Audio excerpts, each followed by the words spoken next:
Hello friends, నమస్తే. రేపటి నుంచి ఫోన్పే, గూగుల్ పే కొత్త రూల్స్ మిస్ కాకండి. ఫిబ్రవరి 1, 2025 నుంచి యూపీఐ ఐడీల్లో కొత్త నిబంధనలు ప్రవేశపెడుతున్నారు. యూపీఐ లావాదేవీల భద్రత పెంచడానికి, సాంకేతికత నిబంధనలు అనుగుణంగా ఉండేలా చూసుకోవడానికి ఎన్పిసిఐ చర్యలు తీసుకుంది. అయితే రేపటి నుంచి యూపీఐ ఐడీల్లో స్పెషల్ క్యారెక్టర్స్ని వాడకూడదని national payments corporation of India NPCI ప్రకటించింది. అన్ని యూపీఐ లావాదేవీలు సాంకేతికత నిబంధనలు అనుగుణంగా ఉండేలా చూసుకోవడానికి చర్య తీసుకున్నారు. డిజిటల్ చెల్లింపుల వేదిక మొత్తం భద్రతను కూడా పెంచవచ్చని చెబుతున్నారు. జనవరి 9న ఎన్పిసిఐ నిబంధనల ప్రకటన విడుదల చేసింది. కొత్త నిబంధనల ప్రకారం అన్ని యూపీఐ ఐడీలు తప్పనిసరిగా సంఖ్యలు, అక్షరాలు మాత్రమే కలిగి ఉండాలంటే @ లేదా / వంటి స్పెషల్ క్యారెక్టర్స్ ఉన్న యూపీఐ ఐడీలను తిరస్కరిస్తారు.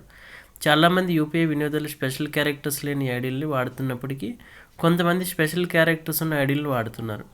దీనికి పరిష్కారంగా 2025 ఫిబ్రవరి 1 నుంచి ఈ నిబంధన కఠినంగా అమలు చేయాలని ఎన్పిసిఐ నిర్ణయించింది.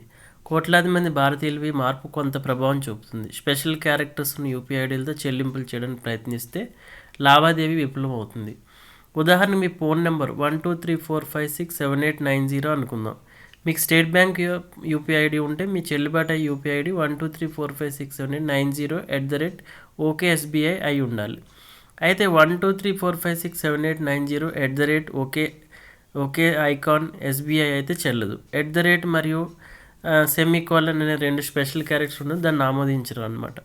అయితే ఫిబ్రవరి 1 నుంచి యూపీఐ లావాదేవీలు విఫలం కాకుండా ఉండాలంటే వినియోగదారులు కొన్ని సులభమైన చర్యలు తీసుకోవచ్చు. ముందుగా యూపీఐ యాప్ని తాజా వెర్షన్కి అప్డేట్ చేసుకోవాలి.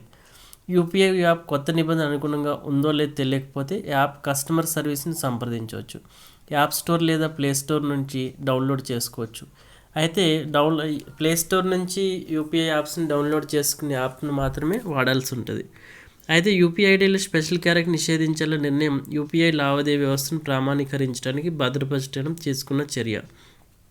అయితే భారతదేశంలో యూపీఐ అత్యంత ప్రజాదరణ పొందిన డిజిటల్ చెల్లింపుల వ్యవస్థలో ఒకటిగా మారింది.